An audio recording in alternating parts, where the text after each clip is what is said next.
The 5 most powerful species in the galaxy gathered on Nexus Station for what was supposed to be a historic diplomatic summit. The massive space station floated against the backdrop of a stunning nebula, its gleaming corridors filled with representatives from across the stars. The Valorians arrived first, their tall, muscular frames adorned with battle honors and ceremonial weapons. They were known throughout the galaxy as fearless warriors who never retreated from battle. Their ambassador, Lord Vex, strode through the station with his head held high, his piercing red eyes scanning for threats out of habit. Next came the Telleri, 6-limbed beings whose bodies sparkled with integrated technology. They were the undisputed masters of advanced sciences, creating marvels that other species could barely comprehend. Ambassador Rill moved with precise, calculated steps, 3 of her limbs constantly manipulating holographic data. The myriad representatives arrived as a unit of 5 identical beings, their purple skin shifting patterns as they communicated silently among themselves. As a hive-minded species, they were feared for their perfect coordination and unflinching resolve.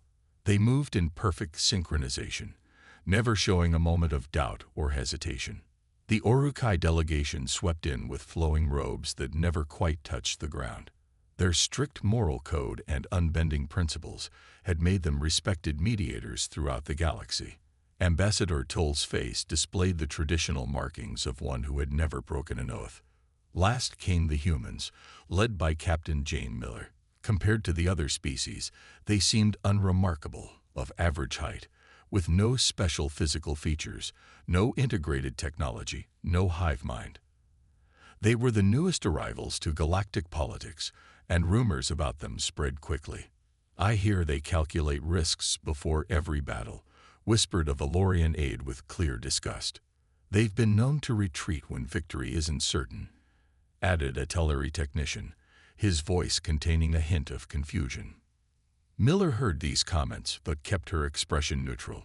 She and her security team, Lieutenant Tom Reed, Security Officer Alex Freeman, Communications Officer Raj Patel, and Medical Officer Lisa Wong, had grown used to such whispers.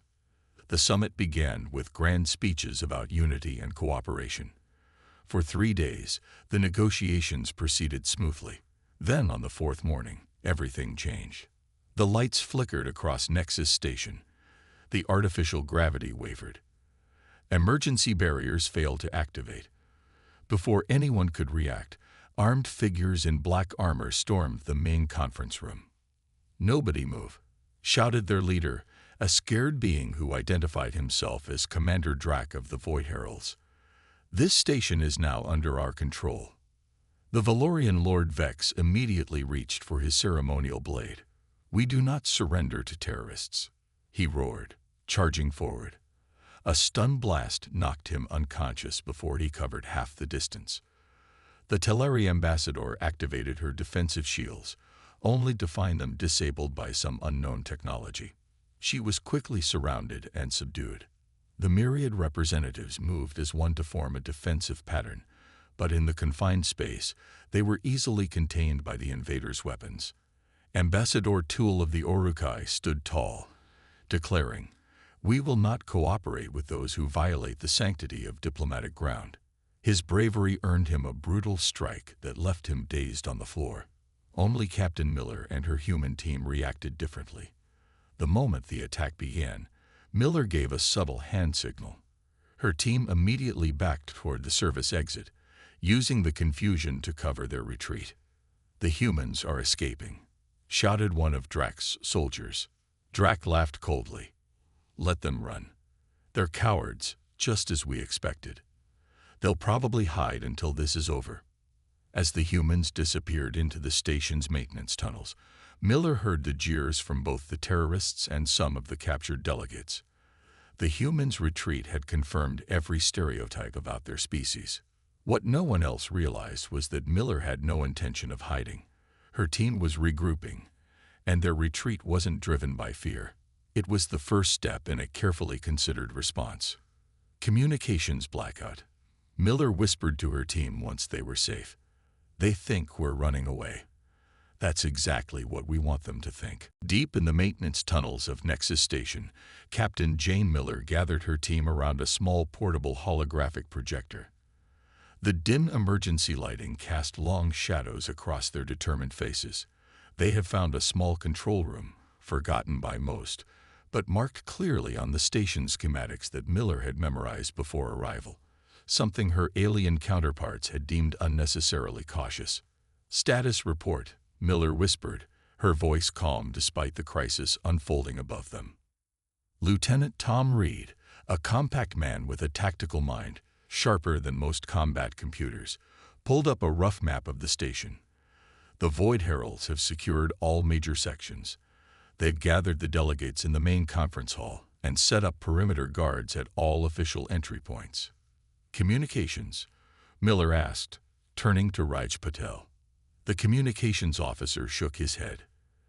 "They've jammed all standard channels, but they missed the maintenance frequency. It's old tech, barely used anymore." He smiled slightly. "Good thing I'm a fan of outdated systems." Security Officer Alex Freeman spoke next, checking the ammunition in her stun pistol. "I count at least 30 armed hostiles. Heavy weapons, military-grade armor. These aren't just random terrorists." "And the delegates?" Miller asked, concerned about the captured diplomats. Medical Officer Lisa Wong frowned. "From what I could see during our retreat, no serious injuries yet, but these Void Heralds don't strike me as the patient type." The sound of movement in the tunnel made them all freeze. Miller signaled for silence as Freeman raised her weapon. A moment later, a thin figure stumbled into view. A Telari, but not one of the diplomats. This one wore the simple uniform of the station's engineering staff, with 3 of his 6 limbs clutching tools. "Don't shoot," the Telari whispered frantically. "I'm not with them." Miller lowered Freeman's gun. "Who are you?" "Kiv, junior maintenance engineer," he replied, his large eyes blinking rapidly. "I was in the environmental control room when they attacked. I hid in the vents." He stared at the humans with a mixture of confusion and hope. "You're the human delegation. I thought you had fled the station." "That's what everyone is supposed to think," Miller said. "Can you help us access station systems?" Kiv moved closer, examining their makeshift command center. "Perhaps. What do you plan to do?" "Call for help. The nearest patrol vessel is days away." Reed brought up more detailed schematics on the projector. "We're not waiting for rescue. We're going to take back the station." Kiv's eyes widened. "But there are only 5 of you against 30 armed terrorists." "6 now," Miller corrected, nodding at Kiv. "And we don't plan to face them head-on." Reed outlined their strategy, pointing to various sections of the station. "We'll disrupt life support in sections they've occupied, not enough to kill anyone, but enough to make them uncomfortable and force them to move. Then we'll trigger random gravity fluctuations in their patrol routes. Meanwhile, we'll access secondary systems to gather intelligence on their operations." As Reed continued explaining, Kiv's expression shifted from hope to horror. "You want to sabotage station systems, create chaos, use the environment against them." He shook his head vigorously. "These aren't honorable tactics. A Valorian would challenge their leader directly. A Telari would deploy defensive drones." Miller's expression remained steady. "And they would fail. We're not trying to win medals for bravery, Kiv. We're trying to save lives, including yours." "But this is..."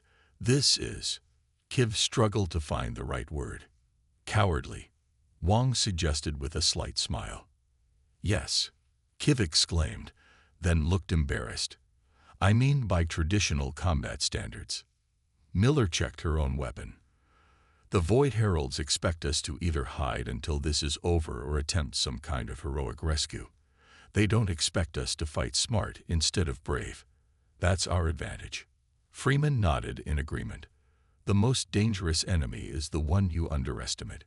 Patel had managed to patch into the station's announcement system. On the screen, they could see Commander Drac addressing the captives. "The cowardly humans have abandoned you," Drac was saying. "As expected, they fled rather than stand with their allies. You are alone. Miller watched the broadcast, her expression hardening. Perfect, she whispered. They've fallen for it. Let's get to work. Kiv looked at each of their determined faces and sighed. I still think this is madness, but what do you need me to do? The ventilation shaft was barely wide enough for Alex Freeman to crawl through.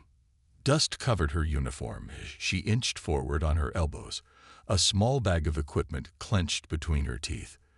The station's maintenance pathways were designed for clinging drones, not humans, but that didn't stop her. 3 levels below, Raj Patel crouched behind a tangle of data cables, carefully splicing a small device into the communication network. His fingers worked quickly in the dim light, connecting wires thinner than a human hair.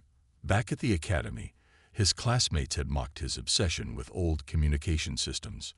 Now those outdated skills were their greatest weapon. Position check. Captain Miller's voice came through their earpieces, barely above a whisper. Almost at Junction 17B, Freeman reported. No sign of patrols in the ventilation system. Communications tap is active, Paddle responded. I can hear their chatter. They're getting comfortable, Captain. They think they're in complete control. Good, Miller replied. Tom, Lisa, status. In another section of the station, Reed and Wong were setting up what looked like innocent maintenance equipment near the environmental controls. Ready to adjust life support in the North Quadrant, Reed confirmed. On your mark. Medical packs distributed to our safe points, Wong added. Kiv has been helpful, despite his concerns. The Teleri engineer had reluctantly joined their efforts, though he still muttered about honor and proper combat procedures.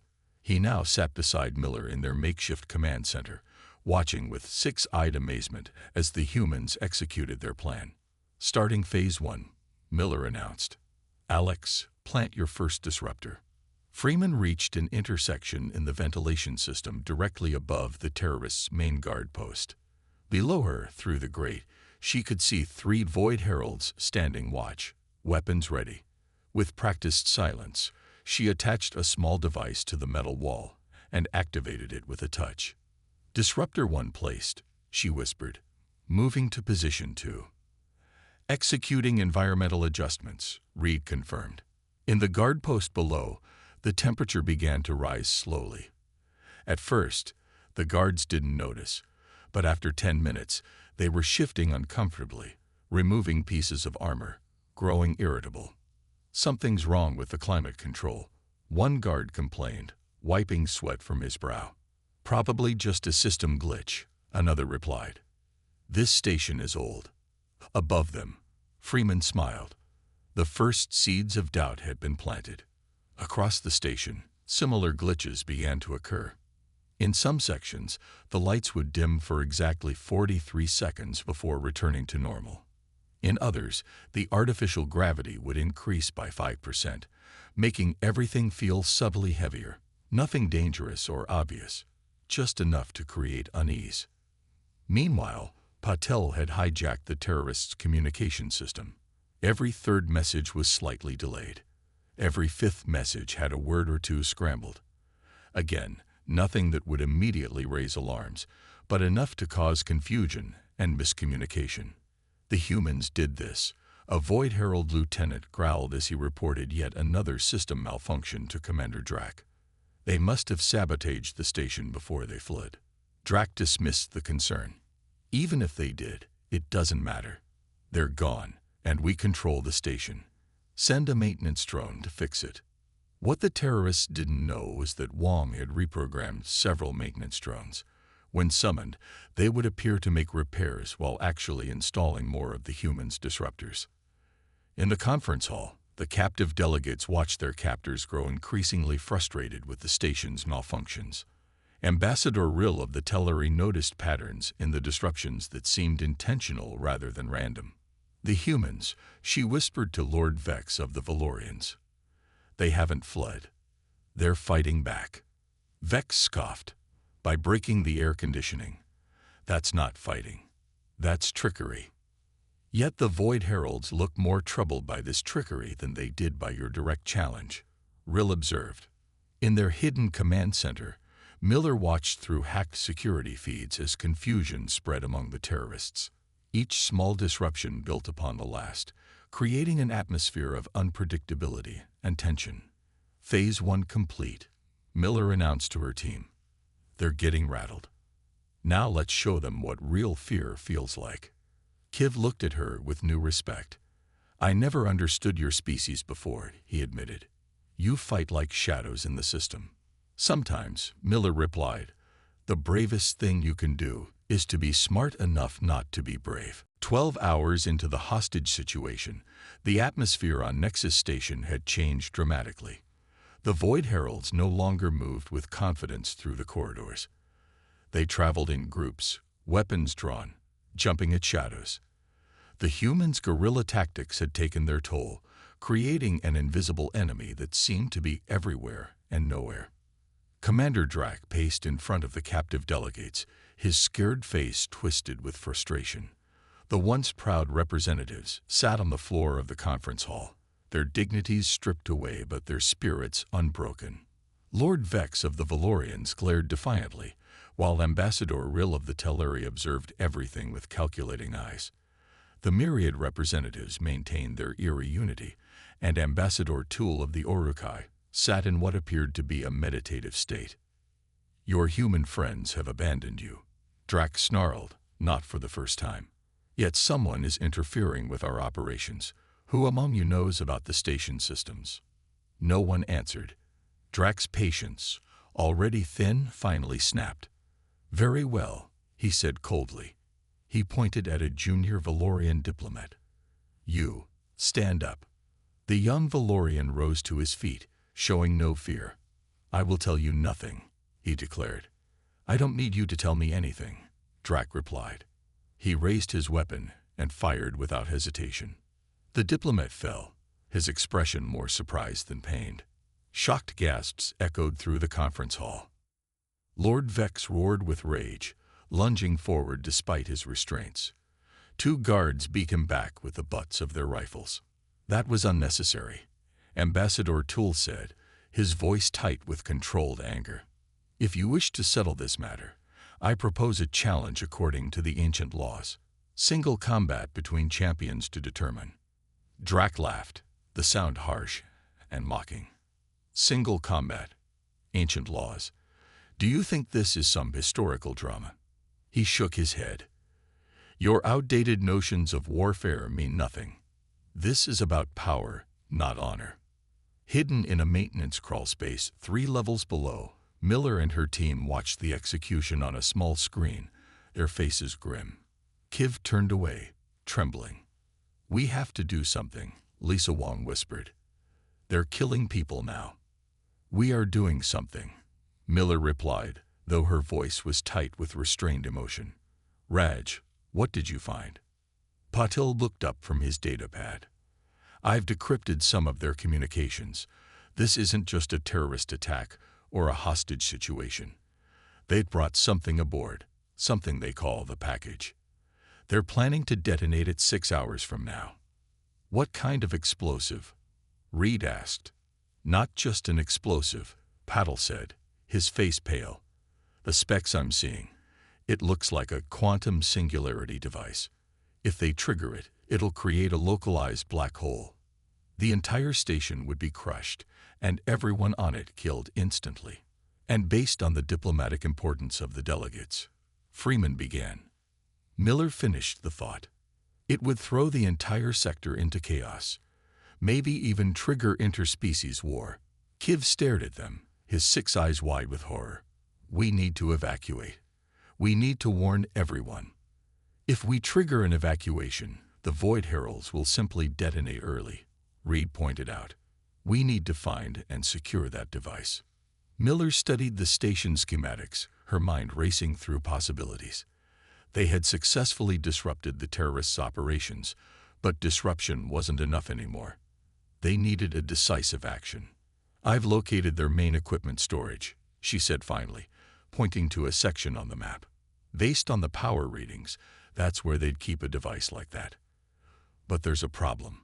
It's heavily guarded, and all approaches are monitored. Reed nodded grimly. A direct assault would fail. What if? Freeman hesitated, then continued. What if we flood that entire section with anesthetic gas? The station's fire suppression system can be repurposed. That would affect everyone in those 3 sections, Wong pointed out. Not just the terrorists, but any station personnel hiding there too. Miller's face hardened as she made her decision. Sometimes survival requires sacrifice. We'll warn our people first through Raj's communication taps, give them time to seal themselves in secure rooms or put on emergency breathers. She looked at each member of her team. This isn't the time for half measures. We either stop them now, or everyone dies when that device goes off. Reed nodded, understanding the weight of the decision. I'll reprogram the fire suppression system. Lisa, prepare medical response for afterward, Miller ordered. We'll have people down and need to move fast. And me? Kiv asked, surprising them all. Miller handed him a small rebreather mask. You're with me. We're going hunting for a black hole. Captain Miller and Kiv crawled through the narrow maintenance shaft, rebreather masks hanging around their necks. They were making their way toward Section 17, where Reed was reprogramming the fire suppression system. The plan was risky, but with a quantum singularity device on the station, they had run out of safer options. Captain, I'm picking up life signs ahead, Kiv whispered, checking a small scanner attached to one of his limbs. Multiple beings, not moving in patrol patterns. Miller held up her hand, signaling a halt. She drew her stun pistol and moved forward cautiously. As they approached a junction in the maintenance tunnels, they heard hushed voices. Miller peered around the corner, then lowered her weapon in surprise. Huddled in a makeshift camp were about 20 beings from various species. They wore the uniforms of the station's support staff, kitchen workers, cleaners, maintenance crews, and technicians. They had created a small safe haven, with water containers, food packets, and makeshift beds arranged in the cramped space. An Orukai male noticed them first, jumping to his feet. Who's there? Show yourselves. Miller stepped forward, hands raised. Captain Jane Miller, Human Diplomatic Security. We're not with the terrorists. Relief washed over the group. A tall, thin Orukai approached them. Unlike the ambassadors with their ceremonial robes and status markings, he wore the simple gray jumpsuit of the station's sanitation team. I am Jor, he said, lead sanitation engineer. These are my colleagues from various departments. We've been hiding here since the attack began. Miller looked around at the gathered workers. While the diplomats and security forces had been captured, these ordinary station workers, the ones who cooked the meals, cleaned the corridors, and kept the systems running, had managed to stay free. How have you avoided detection? Kiv asked, clearly impressed. A small Telluri female stepped forward. We're invisible, she said simply. The important people, diplomats, security officers, high-level technicians, they were the targets. No one bothers to look for kitchen staff or cleaners. Your people retreated, Jor said to Miller, his tone curious rather than accusatory. But you came back. The other species would have fought and died on the spot. You might actually win. Miller studied the group more carefully. How well do you know this station? The workers exchanged glances, then a myriad janitor spoke up. Better than anyone. We clean every corner, fix every broken panel, cook in every kitchen. We know places not even on the official maps, added a human plumber named Ben. Shortcuts, access points, weak spots in the walls. Miller's mind raced with new possibilities. We're about to flood 3 sections with anesthetic gas to reach a weapon the terrorists have brought aboard, a quantum singularity device. Gasps and murmurs spread through the group. That's where we need to go, Miller continued, pointing to the storage area on her portable map. But even with the gas, we'll be outnumbered and unfamiliar with the territory. Jor studied the map, then shook his head. That route is too obvious. There's a better way. He gestured to a spot that appeared to be solid wall on the schematics.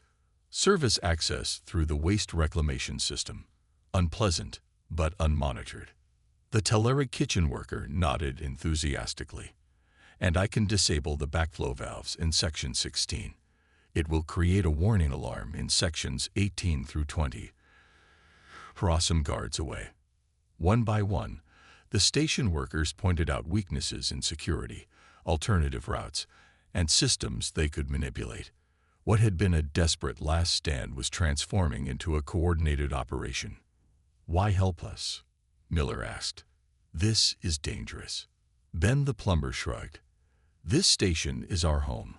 Those fancy diplomats come and go, but we're the ones who live here. Besides, your team is the only one trying to save us instead of looking for glory." Miller made a quick decision. "Reed," she spoke into her communicator. "Change of plans. We've found allies." Over the next hour, Miller integrated the workers into their plan. The kitchen staff would create distractions using food carts and delivery schedules. Maintenance workers would manipulate environmental systems more precisely than they could have managed on their own. The cleaning crews knew the guard rotation patterns from having to work around them. "Your species has a reputation," Jor said as they finalized their strategy. "The others call you cowards because you avoid direct confrontation." "And what do you think?" Miller asked. Jor smiled for the first time. "I think you might be the smartest ones out here." The station clock read 23:40, 20 minutes before the Void Heralds planned to detonate their quantum device. Captain Miller surveyed her unlikely assault team, her 4 human officers, Kiv the Teleri engineer, and a dozen station workers who had volunteered for the most dangerous roles. They gathered in a maintenance hub just 1 level below the storage area where the device was kept. "Everyone clear on the plan?" Miller asked, her voice steady despite the pressure. Nods all around. No one spoke unnecessarily. The time for discussion had passed. "Remember," Miller said, "this isn't about heroics. It's about getting the job done and staying alive." Reed checked his countdown timer. "Distractions begin in 3, 2, 1, mark." Across the station, carefully orchestrated chaos erupted. In the diplomatic kitchen, 3 workers accidentally knocked over carts loaded with food. The resulting crash drew guards from their posts to investigate. In Maintenance Section 22, Ben the plumber triggered a coolant leak alarm that required immediate attention. Security systems in 2 residential blocks suddenly reported multiple breaches, all false signals created by Raj Patel's clever programming. Commander Drax's voice crackled over the terrorist communication channel, which the humans could now monitor. "Ignore the minor alerts. Focus on protecting the package. Something's not right." But his forces were already spreading thin, responding to emergencies that seemed to multiply by the minute. As planned, Reed activated the modified fire suppression system. Instead of fire retardant, anesthetic gas began to flood into storage section 17 and the surrounding corridors. The team quickly donned their rebreather masks. "Gas deployed," Reed confirmed. "We have approximately 4 minutes before it dissipates." Miller nodded. "Move out." Instead of using the main corridors, the team followed Jor through a narrow waste reclamation tunnel, a foul-smelling passage that had been Kiv's suggestion. The smell was atrocious, but as Jor had promised, it was completely unguarded. They emerged through a maintenance hatch directly into the storage section. 6 Void Herald guards lay unconscious on the floor, overcome by the gas before they could react. Freeman moved quickly to secure their weapons while Wong checked their vital signs. "They'll live," Wong confirmed, "but they'll have quite the headache when they wake up." At the center of the room stood a metallic sphere roughly the size of a basketball, pulsing with an ominous blue light. Cables connected it to a portable power source and a control terminal. "That's it," Kiv whispered, his 6 eyes wide with fear. "The quantum singularity device." Reed approached cautiously, scanner in hand. "Active, but not yet in final countdown mode. I can disable it, but I need 5 minutes." "You've got 2, Miller replied, checking the corridor. "Gas is already starting to thin. Freeman, Patel, secure the perimeter. Jor, get your people into position for Phase 2. As Reed worked on the device, the station's smoke generators activated, another part of their plan. Thick, harmless smoke began filling corridors across the station, reducing visibility to near zero in key areas. Simultaneously, the emergency lighting switched to red, bathing everything in a disorienting crimson glow. "What is happening?" Drax's voice roared over the communication channel. "Find the source of these malfunctions now." Reed looked up from the device, sweat beading on his forehead. "Done. It's disabled." "Good," Miller said. "Now comes the hard part." They had neutralized the immediate threat, but Commander Drax and his core team were still holding the diplomats hostage in the conference hall. According to their intelligence, Drax had a personal shield generator that would protect him from the anesthetic gas. As they approached the conference hall, they heard Drax shouting orders to his remaining forces. Through gaps in the partially closed doors, they could see the diplomats still sitting on the floor, surrounded by armed guards. Drax himself stood at the center, a force shield glimmering around him. "Surrender, humans," he called out, somehow aware of their presence. "Face me with honor or watch your precious diplomats die." Miller didn't respond. Instead, she nodded to Patul, who activated his datavat. Suddenly, the emergency sprinkler system in the conference hall activated, drenching everyone inside with water. Drax laughed. "Water? That's your weapon." His laughter stopped abruptly as his shield generator short-circuited, the water disrupting its electrical components. The blue energy field around him flickered and died. In that moment, Miller, Freeman, and Reed rushed into the room from 3 different entrances. Before Drax could react, they tackled him simultaneously, bringing the terrorist leader crashing to the ground. The remaining guards, disoriented by the smoke and water, were quickly overwhelmed by the station workers who had positioned themselves strategically. As Miller secured restraints around Drax's wrists, the conference hall doors burst open. A squad of heavily armed Valorian and Telleri security forces charged in, weapons ready, only to find the situation already under control. "What?" Lord Vex stared in disbelief at the scene before him. "How did you?" Miller stood up, soaking wet but victorious. "We did it the human way, Ambassador. Not with glory, but with results." 3 days after the failed terrorist attack, the diplomatic summit reconvened in the repaired conference hall of Nexus Station. The room looked almost the same as before, but the atmosphere had changed completely. The 5 species representatives sat around the circular table, but their usual seating arrangement had been altered. Captain Jane Miller and her team now occupied seats of honor beside the human ambassador. The station's service workers who had helped save the day were also present, standing along the walls in their freshly pressed uniforms. Jor, the Uruk-hai sanitation engineer, looked uncomfortable in the spotlight, but stood tall beside his colleagues. For the first time in station history, kitchen staff, maintenance workers, and cleaning crews were invited to witness a high-level diplomatic meeting. Lord Vex of the Valorians rose to speak first. His imposing figure commanded attention as always, but his voice carried a new tone, one of humility that would have been unthinkable a week earlier. "For generations, we Valorians have defined courage as standing firm, facing danger directly, never retreating," he began. "We call humans cowards because they retreat from battles we would face, but we never considered that they might be assessing risks we're too proud to see." He looked directly at Miller and her team. "You didn't stand and fight when the attack began. You withdrew, regrouped, and then defeated an enemy that had overwhelmed all our defenses. You saved not only the diplomats but every person on this station." Ambassador Rill of the Telleri spoke next, her 6 limbs moving in the graceful patterns that indicated deep respect in her culture. "The Telleri have always valued technological solutions to problems," she said. "We create devices to protect us, to fight for us. We thought humans primitive for their lack of integrated tech." She paused. "Yet you used our own station against the enemy in ways we never imagined. You turned maintenance tunnels, fire suppression systems, and even water sprinklers into weapons more effective than our advanced defenses. The myriad representatives rose as one, their purple skin patterns shifting in synchronized waves. "We thought your individualism a weakness," they said in perfect unison. "We believed only our collective mind could coordinate complex operations.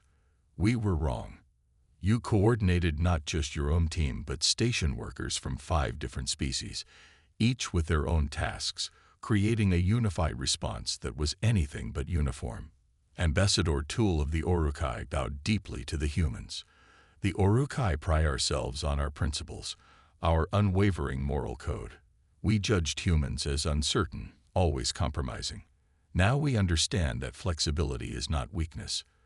By being willing to adapt, to set aside traditional notions of combat, you upheld the highest principle of all, preserving life." The human ambassador nodded in acknowledgement, but then gestured for Captain Miller to respond. Miller stood slowly, still sore from the confrontation with Drac. She looked around the room, meeting the eyes of delegates and station workers alike. "What happened here wasn't just about humans," she said. "It was about looking beyond appearances and reputations. The diplomats and warriors were captured, but the service workers, the ones everyone overlooks, became our greatest allies." She gestured toward Jor and his colleagues. They knew this station better than anyone. They had skills no warrior possessed. They were brave not because they didn't feel fear, but because they acted despite their fear. Miller turned back to the delegates. "Courage isn't about never feeling fear. It's about acknowledging fear and acting anyway. Sometimes the bravest thing you can do is retreat, regroup, and find another way forward. That's not cowardice, it's wisdom." The conference hall fell silent as her words sank in. Then Lord Vex did something unprecedented. He stood and bowed to the human team, a gesture of ultimate respect in Valorian culture. One by one, the Alliance Charter was brought forward for signing. This time, the document included new provisions about cooperation, recognizing diverse approaches to problem solving, and valuing all members of society regardless of their status. As the ceremony concluded, Kiv approached Miller. "Your people have a strange saying I heard during our mission. Live to fight another day. I never understood it before." Miller smiled. "And now I think it might be the wisest battle strategy of all," Kiv replied. Outside the viewports of Nexus Station, stars twinkled against the backdrop of space. The alliance that formed that day would last for generations, built not despite human cowardice, but because of the wisdom behind it.